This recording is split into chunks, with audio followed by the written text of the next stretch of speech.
All right, welcome to Techlore Talk 7. There is like no big highlight news for us, and we asked you guys last time to leave topic ideas, and we didn't get many. So if you want to see more topics covered that we discuss amongst ourselves, just let us know. So we're just going to turn on our video now and go through some different things that have come up in the last couple of weeks, and we'll timestamp it down in the description so you can follow along across different discussions we have today. Have you heard of the Bluesky stuff that just launched? Have you looked into that at all?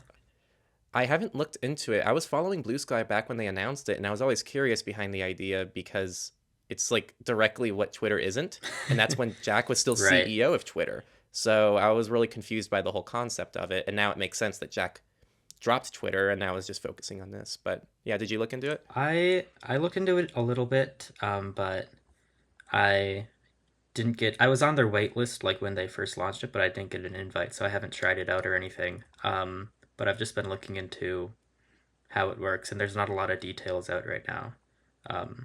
Is Jack still involved with that? Do you know? I think so. I think he is. I think Jack is still involved with Bluesky. Let me double Because I check don't really that. understand how that all worked out, because I thought Bluesky was like a part of Twitter, like it would have been purchased in the acquisition, but it doesn't seem like that's the case. This article Yeah. on 9 to 5 Max says that he's been working on Bluesky since leaving Twitter, though, so it seems like he's involved. Yeah, interesting. I just hope that. So we saw the Facebook one. Hmm. Facebook just announced internally that they're working on their own decentralized thing, Yeah, probably because of the I Blue think Sky that was news. just to throw 'Cause some water on Bluesky over here. yeah, they're like, oh, we're doing this too. Just like everyone's doing with Chat It's just, GPT. They yeah, announced Chat GPT, and Google's like, oh, we're working on something too, and everyone's exactly. Facebook. So it's funny to see that.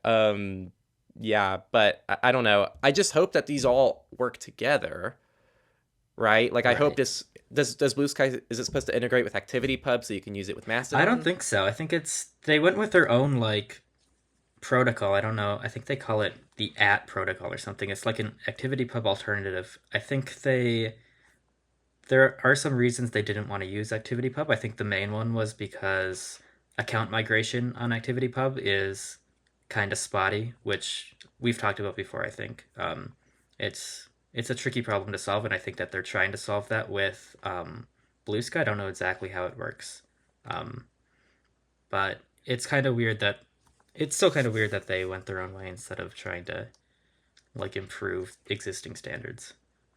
I don't know. Yeah, like the brain memes where like the brain gets bigger. I think like the top of it, so like the least brain is like centralized service, then a little bit bigger brain, decentralized service, bigger brain, decentralization of decentralized services, because that's like what we're seeing here. We have like ActivityPub, Facebook's like we're just gonna build our own decentralized world, though it is supposed to work with ActivityPub if they ever release that, which I Interesting. doubt they ever will. Yeah. And then Blue Sky's not supposed to, so it's a mess.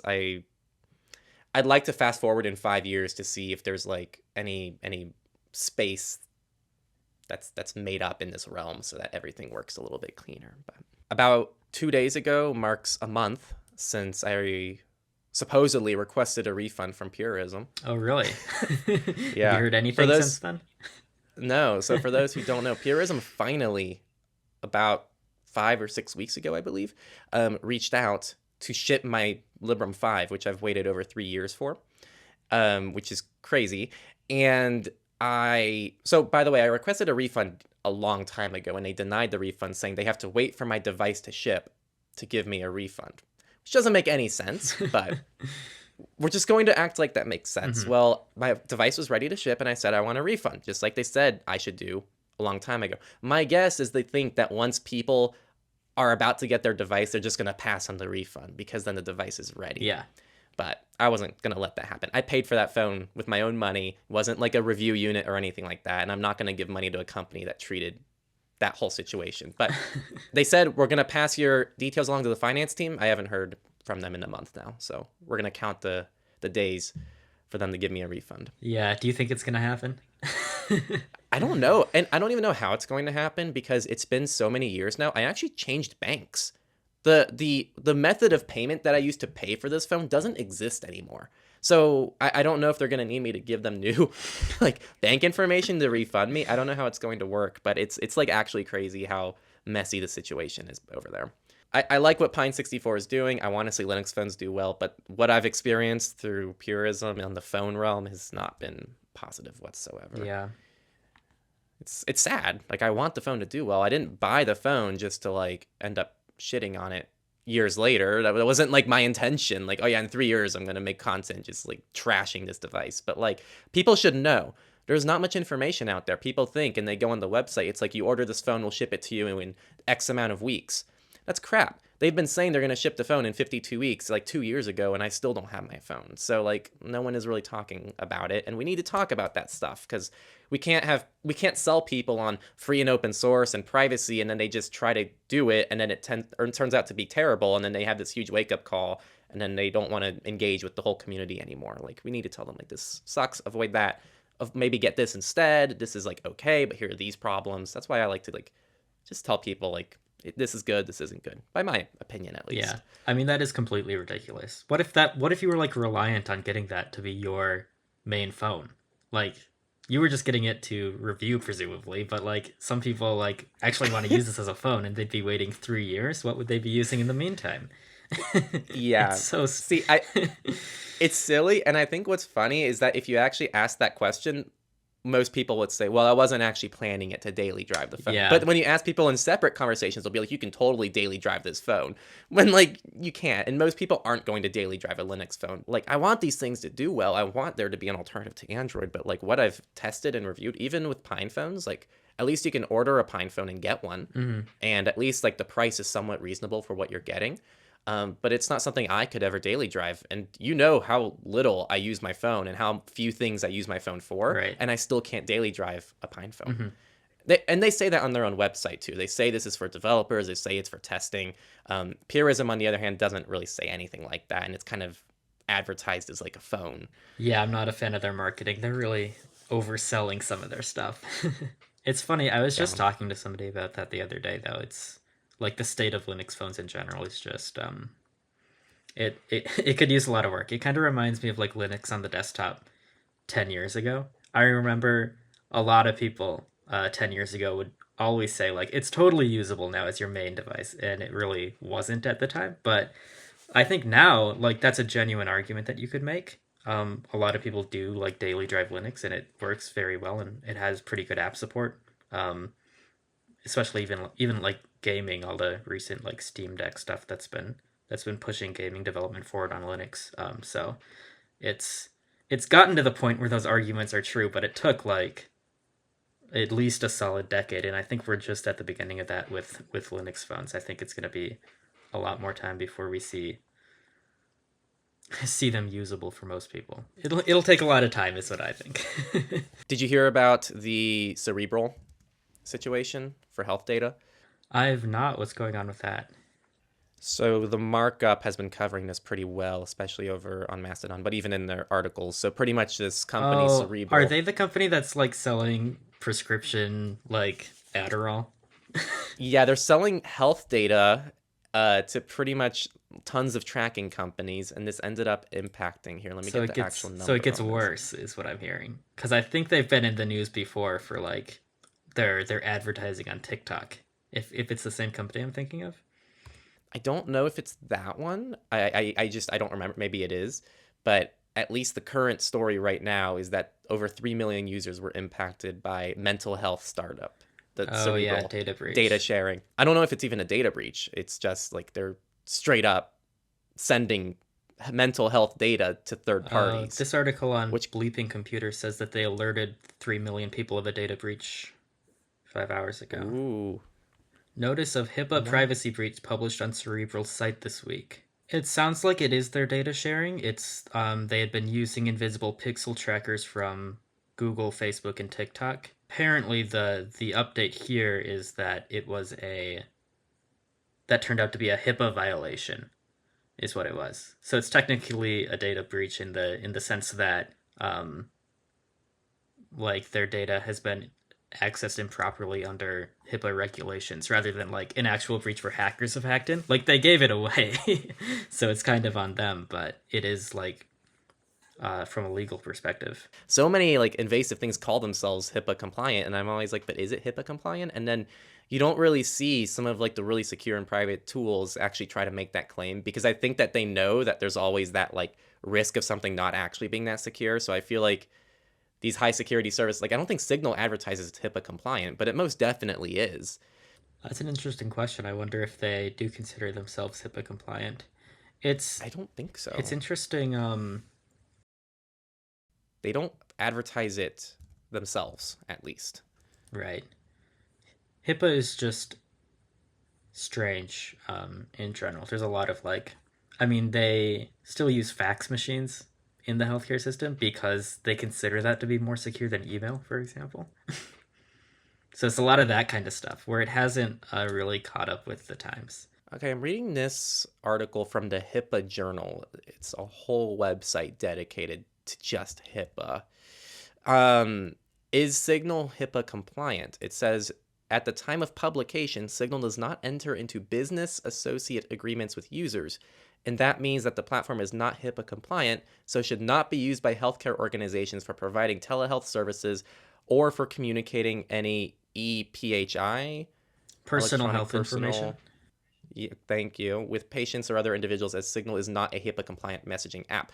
So why does there have to be a business associate agreement for something to be private or secure for the users? It's just the legal side of things, Right. I I think assume. it's just legally, um, like if a hospital's going to use a service, they probably want a written assurance that the service that they're using is HIPAA compliant. And Signal is not going to put that down in writing at the moment. That is probably it. And that makes me sad because like we talk all the time about like, well, we want like privacy regulation and we want like rules and legal stuff around this to help protect users and give them more rights, because sometimes laws can give individuals more rights. And like this is one of those situations where the people that go regulation doesn't work definitely have a valid point. And it's when it's done like this, when these regulations are done so poorly, that doesn't really make much sense to the end user, and it might not be helping them, because instead of people using, Signal to communicate with their therapist, which might be much more secure, they might be using Zoom, which I believe is HIPAA compliant. Yep, Zoom complies with the provisions of the HIPAA security rule that are required and applicable to it in its capacity as a business associate.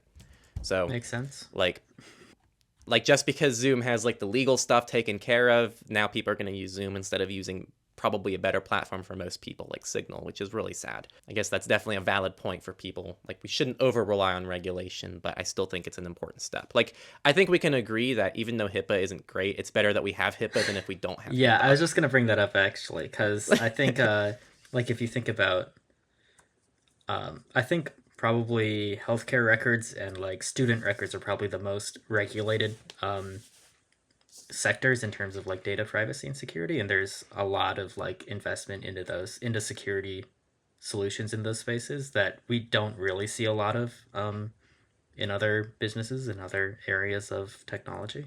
Like uh, most businesses would probably be fine just chatting with you on WhatsApp or something like that, um, instead of finding like a compliant solution that protects their customers' privacy, because without that regulation, there's no reason to care about it at all.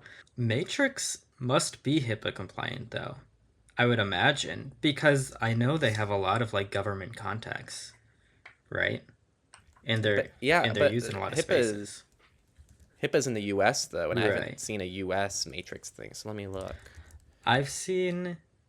I want to say I've seen some U.S. government agencies looking at Matrix, but I can't name them off the top of my head.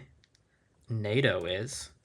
It took me a second to uh, remember that, but I guess they're not American. It's kind of an international organization, but something. There's an article on matrix.org that talks about GDPR compliance. Matrix is like not a great brand name from a search engine Yeah, perspective. At least it's not well it's searched. so hard to find anything about Matrix, and even Synapse. I usually have to type in Matrix Synapse, and both of those terms together get the job done. But like either one of them, it's really hard to find information about. I believe it. I just typed, is Matrix Protocol HIPAA compliant? And I'm getting something about matrixcare.com, which is, I don't even know what it is. And then there's the matrix.org GDPR compliance. And then there's westfax.com HIPAA compliant fax API. Yeah, So, they love their fax machines. Element does have a page on their site that says that they provide secure collaboration for healthcare. I would imagine, I don't see anything about HIPAA specifically, but I'd imagine they're pretty European focused, so I guess that makes sense. What were you saying about in chat earlier about Microsoft Edge? So on Chromium, I don't know if this is, I think it's baked into Chromium, like the profile support. Like you can have different profiles in Chromium. Either way, it's found in like Google Chrome, I believe. Google Chrome has that. Has and then you profiles also for have sure. Brave that has that Edge. I assume that it's baked into Chromium. So pretty much in Brave, you can have different profiles, which are nice. So you can have like a profile for personal stuff, or work stuff, or school stuff, and it's all with the same browser. I know that Brave's profiles are exactly the same as Chrome's.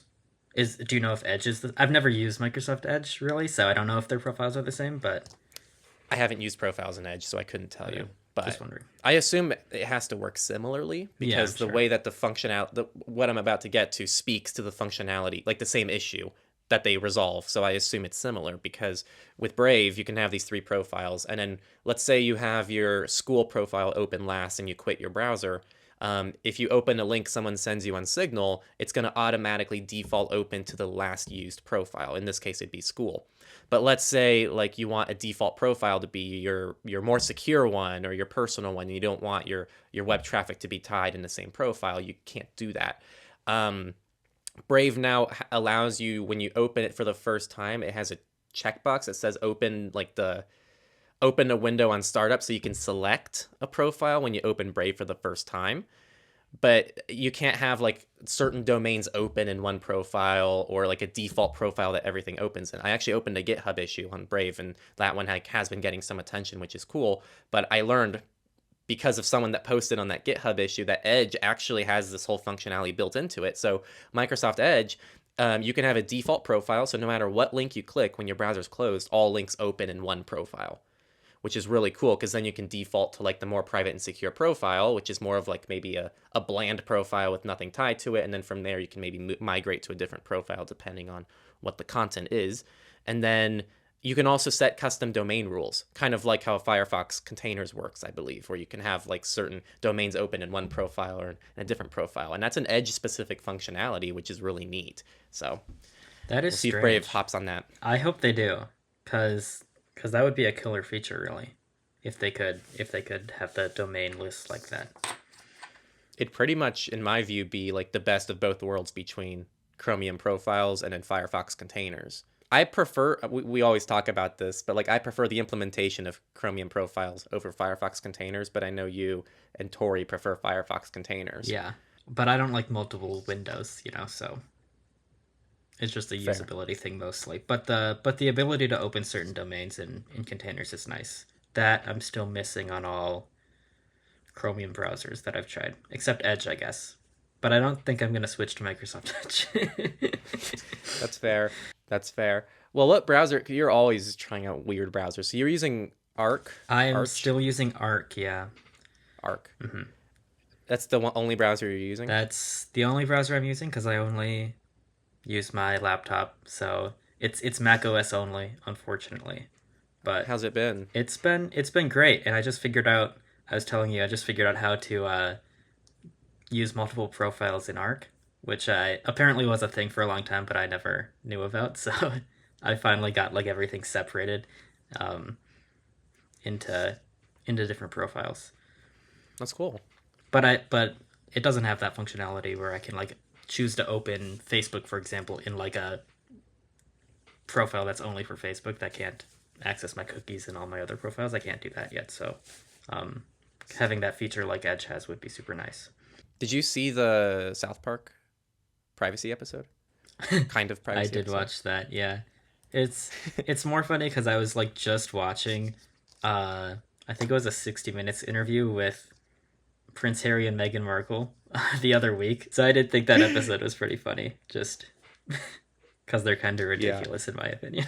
I wish it was more about like privacy, but I still think like the whole concept was really funny. And the funniest part for me was like all of the out of context clips from it. That's like, we want our privacy. And like like out of context, it's like, oh, we have so much B-roll now for our content because like we like to throw in clips like that occasionally that are like privacy specific.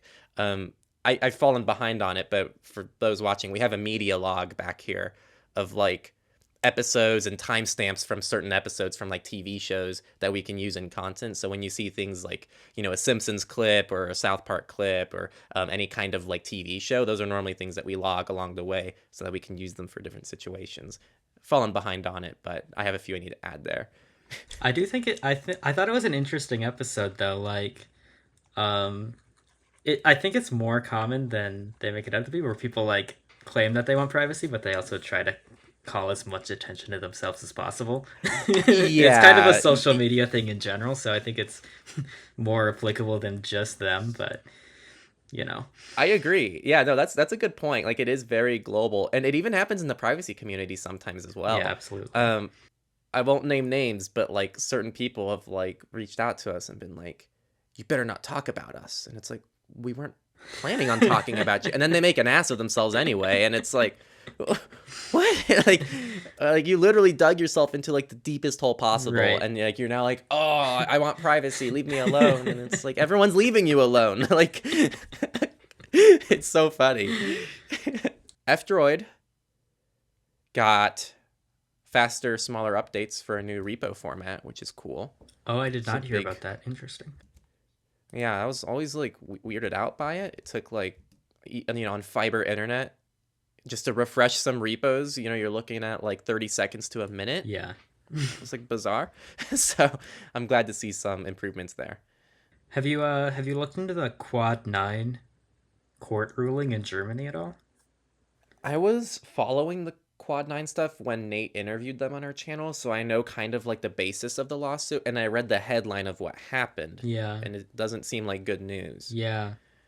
I just wonder where they're going to go from there.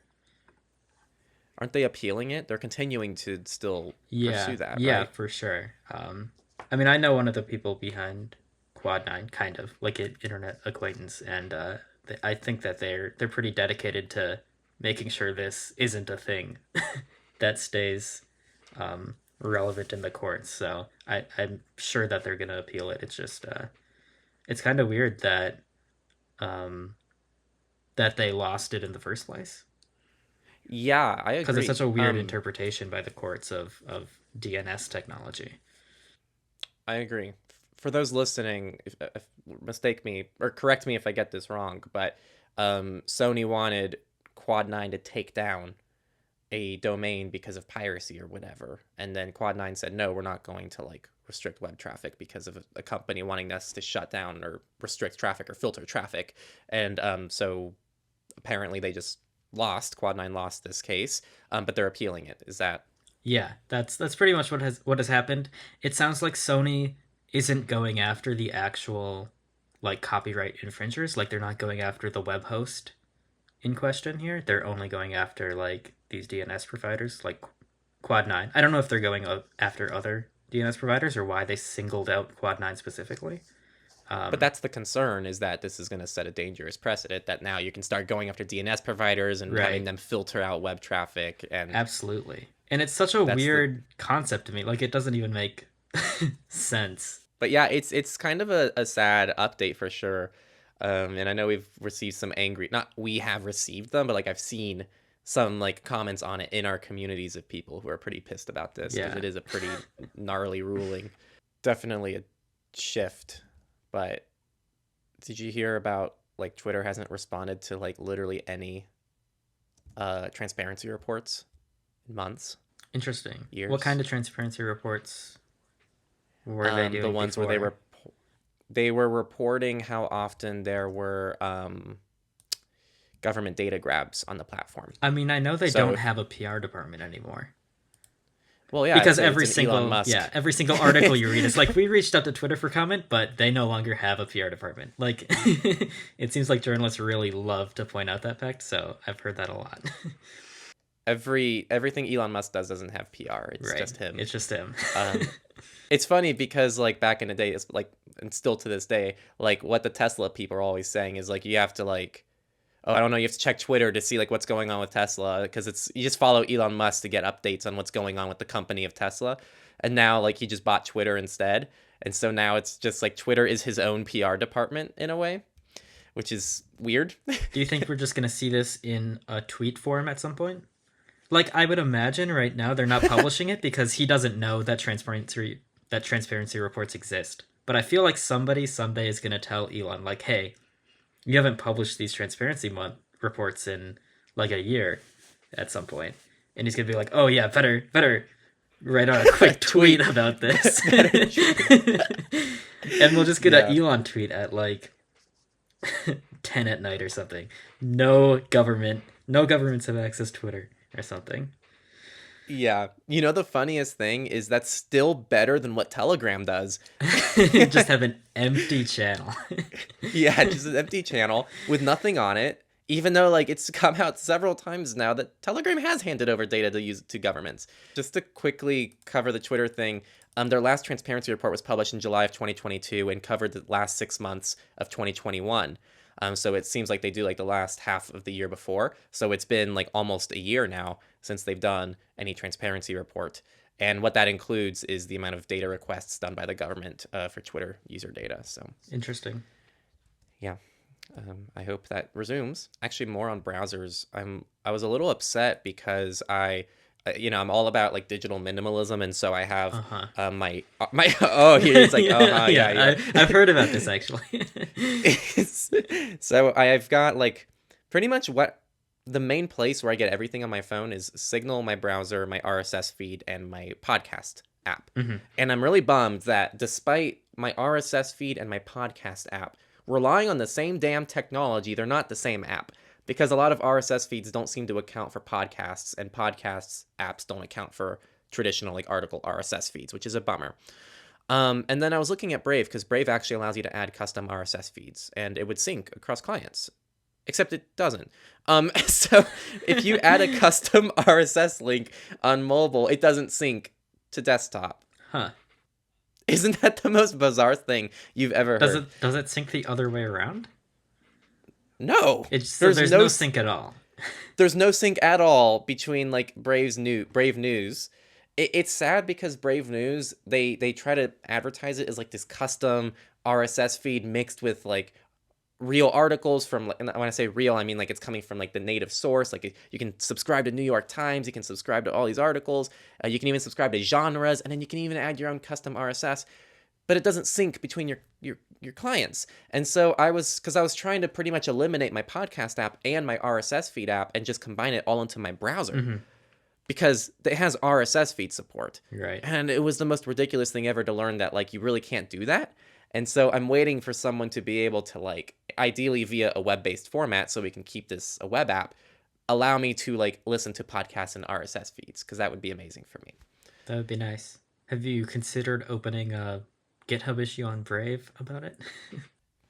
I have not, but mainly because I found on their forum in October of 2022, someone did post about this, saying sync news sources across devices. Mm-hmm. And then someone responded saying, point 1, you already can customize your news sources. Nothing to do with that. Okay. Nothing to do. Yep. Point 2, you need to go insulting. I think there's a typo, because in the original post someone says, I do not need, trust, or want to read the absolute garbage from any of the sources you offer.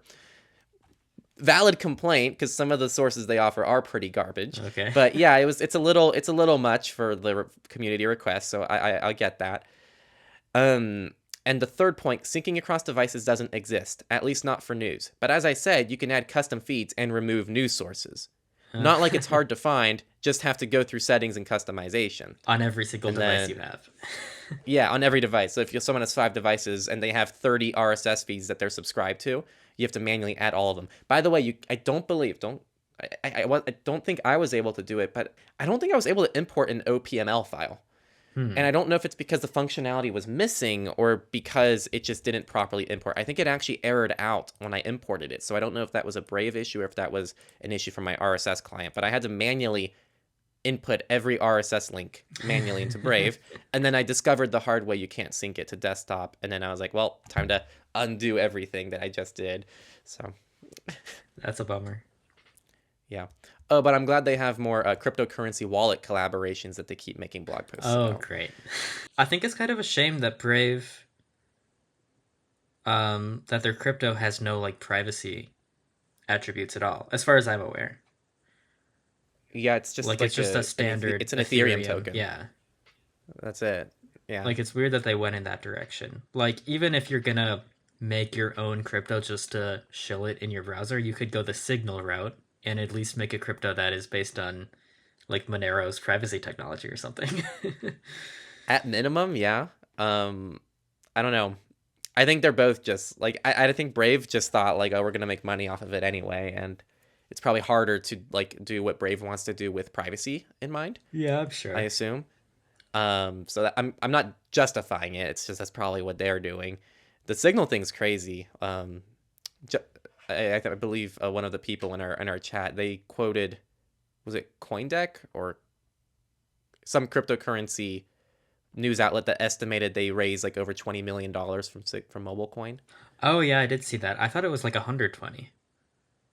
Was it 100? I thought it was like a good amount. Yeah. $107 million is what someone quoted. Crazy. And actually, yeah. And what I wanted to ask, and this actually that's why this discussion started. SimpleX, that Signal alternative. I don't even know what to call messengers that just try to copy Signal and remove the phone number requirement at this point. But SimpleX has VC funding apparently. Yeah, I heard about that. I don't know what to think about that. It's kind of the same reaction I had to Bitwarden's VC funding announcement, which was like, okay, what's your monetization strategy here? But Bitwarden has a monetization strategy. And they do. They have like business plans and stuff like that. And even for personal, like a lot of people pay for Bitwarden because it's cheap and there's actually like enticing features to upgrade for. Mm-hmm.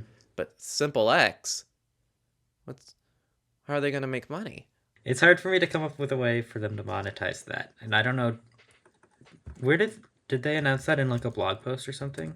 It was literally just a Reddit comment. That's the downside. Someone linked just a Reddit comment that the developer or whoever runs SimpleX made. That's what I was kind of wondering. We have some VC funding. Yeah, it was a weird announcement. It was like 6 days ago. They just said, we also raised a small pre-seed investment from Angels/VC. We will be covering it soon. And that seems to be how they announced it, just a reply to a random Reddit thread. Weird. I haven't used SimpleX that much. I can tell you I'm a fan of it in the sense that I have used it for at least a couple of days with some people, and it works like infinitely better than Session, which I'm not a fan of. So in that sense, I am a fan of SimpleX. I think if I knew other people that also use SimpleX, I would actually use it and enjoy using it, but I don't see a need to switch people that I chat with to SimpleX, and I don't really see its advantage over Signal for my personal use, so I'm not gonna like switch everything to it anytime soon. In fairness to Session, they finally released landscape support for the iPad. Really? So when you have your iPad in keyboard mode, you're not tilting your head. Why did they choose the name SimpleX? I type SimpleX into all my search engines, and there's already a very established SimpleX that's a whole cryptocurrency exchange or something. Yeah. Like, so they've already got all the SEO done. And SimpleX is like a word. It's just like a generic word. So like at best, you're competing for search engine results. And at worst, people are going to think you're this like weird, scammy Web3 crypto exchange. Yeah. I feel like they will probably rebrand. They're going to run into the same issue that Matrix did with Riot, which was a terrible brand. And Matrix hasn't changed any of their like official organization branding, of course, but I think Element was a good move for them. And maybe SimpleX will have to do something like that. I don't know. Throwback to when I mentioned CTemplar, they literally like lost people's data on their accounts. People just woke up, logged in, their emails were gone, and they had to go on Reddit, the subreddit of CTemplar, to figure that out. And then when CTemplar shut down, I think that was also posted on Reddit. I could be wrong about that, and maybe there were blogs made about it, but literally every PSA and all of the discussions around it happened on Reddit, which gives me like, Yeah. it's not. CTemplar for me was a huge lesson. We actually did use CTemplar for just like for team accounts. We have like 3 team accounts that we share, mainly just Tori and I, because we have like our subscription that we use for our team subscription that we don't share, that we use for our music, because that wouldn't be allowed. And like other things like sound effects and things like that. And so we lost our CTemplar account.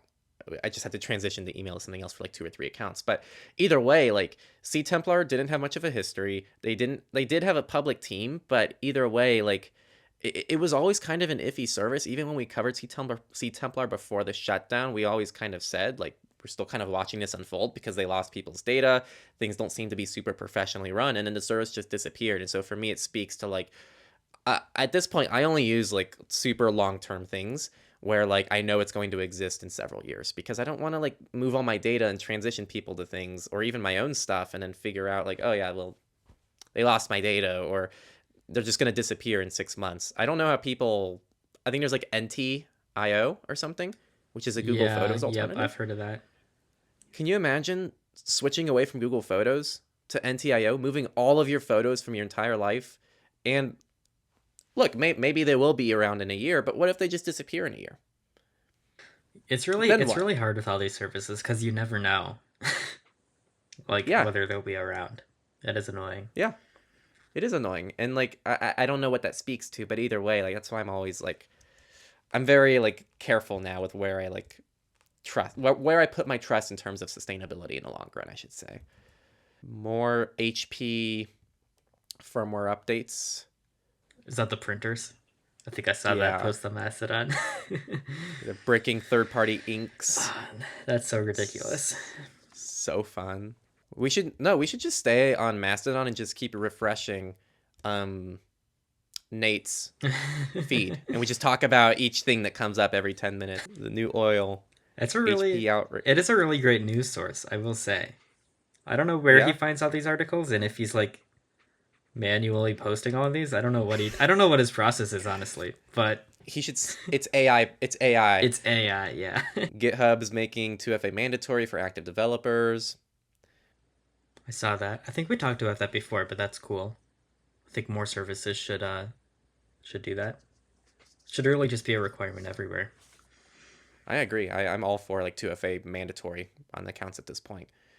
I don't see the harm, as long as they offer like decent 2FA. I don't want mandatory SMS 2FA. Yeah. But like if they offer like YubiKey support SMS and TOTP, and they give users the option of using any of them, I think it should be mandatory, because there's no good reason not to offer that to users. I don't see a reason. Oh, I guess we kind of talked about it, but not really, and it's been a while. Because I'm seeing it here now. So Signal's blog article about like signals for everyone. Oh, yeah. You said you didn't read it, but just to summarize it, it's pretty much like, it's really hard here at Signal. People are asked for different things. We're trying to build the app for everybody, and we can't build an app for everybody. That's kind of like the takeaway. It was kind of an interesting article. It felt like defensive, but not really defending against any particular accusation or anything. So it was just a weird article. Yeah. Then there's Signal in the UK. That's like a whole thing. Have you been following that? I've seen a couple things about it. I haven't really been following it. Is it about their like encryption bills? Yeah, UK is trying to pass like a online safety bill. Yeah. Which of course is trying to get rid of Ente. It's exactly what it's not doing. I think that's the case for most bills. I heard somebody say recently, like, you could just take the opposite of the bill's title and that's usually what the bill's about. Online safety Honestly, bill is trying to make it as unsafe as possible. Pretty much. But yeah, so Signal's like, yeah, we're just gonna leave the UK if you guys pass this. And actually some good news, and one of the few times where it's nice to have a massive, invasive, terrible company that has an end-to-end encrypted platform is actually Facebook, because WhatsApp also announced that they're going to like not comply with this if it happens. So at least we have like Facebook also on this side of the battle as well. It's nice to have that company on our side of things for this one fight. Yeah, for this one specific thing. That is interesting. I didn't see that, so that is cool. Well, that was kind of our chit chat of us covering, I guess, different topics, privacy and security news. If you guys want to see less vague discussions, you can leave topic ideas down in the description, unless you all don't have any, which I find hard to believe because there's so many fun things to talk about. And definitely check out what methods of supporting us here at Techlore down in the description as well. Patreon is great for that. Patreon.com/Techlore is one of like the best ways to support us, and it keeps our content for free to all of you. And I want to thank Jonah for being here, and I want to thank everyone for listening, and we'll see you next time for Techlore Talks 8.